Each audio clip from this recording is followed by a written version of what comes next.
అరణ్యవాసములో ఉన్న ధర్మరాజుతో మార్కండేయ మహర్షి కౌశికుని గాథ చెబుతాడు. కౌశికుని విద్యాభ్యాసం ముగిసినట్లు గురువు ప్రకటిస్తాడు. గృహస్థాశ్రమం స్వీకరించి తల్లిదండ్రులను సేవించమని చెబుతాడు. కాని కౌశికుడు మరింత జ్ఞానార్జన చేసి సకల ధర్మాలను తెలుసుకోవాలని బయలుదేరతాడు. ఒకనాడు మర్రి చెట్టు నీడలో కూర్చొని వేదాధ్యయనం చేస్తుంటాడు. చెట్టుపైన ఉన్న పక్షి ఆయనపై రెట్ట వేస్తుంది. కోపంతో దాని వంక చూడగా అతి కాలి బూడిదవుతుంది. ఆ తర్వాత మధ్యాహ్న సమయంలో ఒక ఇంటి ముందు నిలబడి భిక్ష కోరతాడు. ఆ ఇంటి ఇల్లాలు అదే సమయంలో ఇంటికి వచ్చిన భర్తను సేవిస్తూ ఉండటం వల్ల భిక్ష వేయటం ఆలస్యం అవుతుంది. నిర్లక్ష్యం చేసిందనే కోపంతో కౌశికుడు ఇల్లాలి వంక చూడగా, మహాత్మా, నేను చెట్టుపై ఉన్న పక్షిని కాను, సన్యాసికి ఇంత కోపం తగదు అని మంచి మాటలు చెప్పి, ఇంకా ధర్మ సూక్ష్మాలను తెలుసుకోవాలని కోరిక ఉంటే మిథిలా నగరంలో నివసించే ధర్మవ్యాధుని కలవమని చెబుతుంది. కౌశికుడు ధర్మవ్యాధుడి దగ్గరికి వెళ్తాడు. ఆ నేపథ్యంలోనిదే ఈ పాఠ్యాంశం.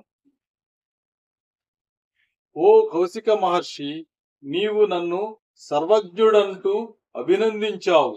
నేను ఇంతటి విజ్ఞానాన్ని పొందటానికి మూలమైన ధర్మం ఒకటి ఉంది.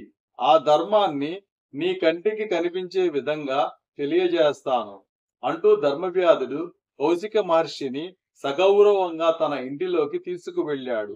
నాలుగు వైపుల నుండి సుగంధాలు వెదజల్లుతున్న ఆ భవనంలో ఉన్న ఉన్నత ఆసనాలపై ధర్మవ్యాధుని తల్లిదండ్రులు కూర్చొని ఉన్నారు. వారు తమకు ఇష్టమైన ఆహారాన్ని స్వీకరిస్తూ నచ్చిన వస్త్రాలు, ఆభరణాలు మొదలైనవి ధరించి ఆనందంగా ఉన్నారు. అలాంటి తన తల్లిదండ్రులను కౌశికునికి చూపించి వారి పాదాలకు నమస్కరించాడు. వారి యోగక్షేమాలను అడిగి తెలుసుకున్నాడు. అప్పుడు వారు కుమారునితో ఇలా అన్నారు: ప్రియమైన కుమారా, నీ వంటి ఉత్తముడు కుమారుడై ఉండగా మాకేమి లోటు ఉంటుంది? నువ్వు పాటించే ధర్మం నిన్ను రక్షిస్తోంది. చక్కని సంపదలతో చిరకాలం జీవించగలవు. నీ ప్రవర్తన చేత మన వంశం పవిత్రమైనది. మానవుడిగా జన్మించావే కాని దేవతలలో గొప్ప దేవతవు, అనుమానం లేదు. మనస్సు, మాట, ఆచరణల చేత తల్లిదండ్రులను ప్రేమిస్తున్నావు.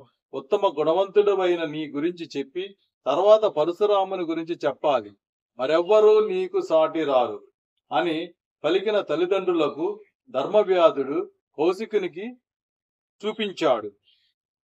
వారితో, ఈ మహానుభావుడు మనల్ని చూడాలనే కోరికతో ఇక్కడికి వచ్చాడని చెప్పాడు.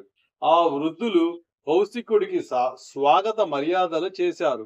కౌశికుడు వారి యోగక్షేమాలను అడిగాడు.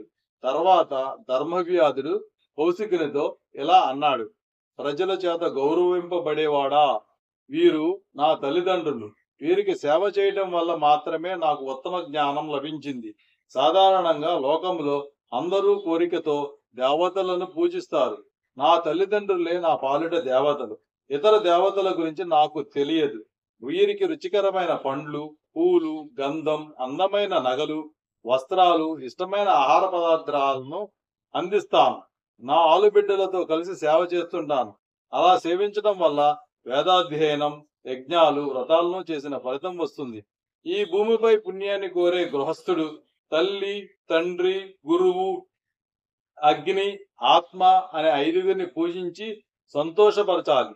అలాంటి గృహస్థుడే ధర్మాత్ముడు అని చెప్పి ధర్మవ్యాధుడు ఇలా అన్నాడు: ఓ కౌశిక మహర్షి, నీవు నా వద్దకు పతివ్రత పంపగా వచ్చావు. ధర్మాన్ని గురించిన జ్ఞానాన్ని పొందాలని భావిస్తున్నావు. ఆమెపై ఉన్న గౌరవం కారణంగా ధర్మ మార్గాన్ని వివరిస్తాను. నీపై ఉన్న ఇష్టం కాదు. నువ్వొక చేయకూడని పని చేశావు కనుక నువ్వంటే నాకిష్టం లేదు. అదేమిటంటే, కౌశిక మహర్షి, నీ తల్లిదండ్రులు వృద్ధులు. వారు నీపై ఎంతో ప్రేమతో జీవిస్తున్నారు. వారికి నీవే ఆధారం. కానీ నీవు వేదాధ్యయనం చేసి జ్ఞానాన్ని పొందాలని భావించావు. తల్లిదండ్రుల అనుమతి లేకుండా వారిని వదిలిపెట్టావు. వారి స్థితిగతుల గురించి ఎలాంటి విచారణ చేయలేదు. ఈ కఠినమైన నీ ప్రవర్తన నాకు నచ్చలేదు. నీవు విడిచి వెళ్ళిన మరుక్షణం నీ కోసం నీ తల్లిదండ్రులు గుండెలు పగిలేటట్లుగా ఏడ్చి ఏడ్చి అంధులయ్యారు.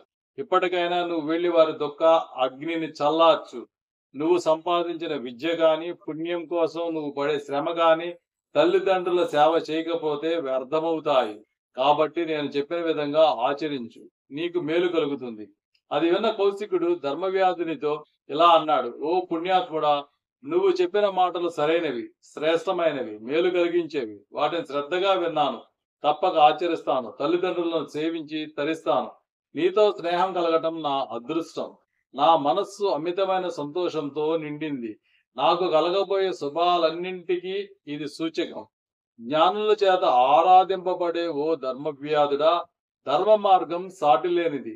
భూమిపై నివసించే 10,000 మందిలో ఏ ఒక్కడైనా ధర్మాచరణకు పూనుకుంటాడో లేదో సందేహమే.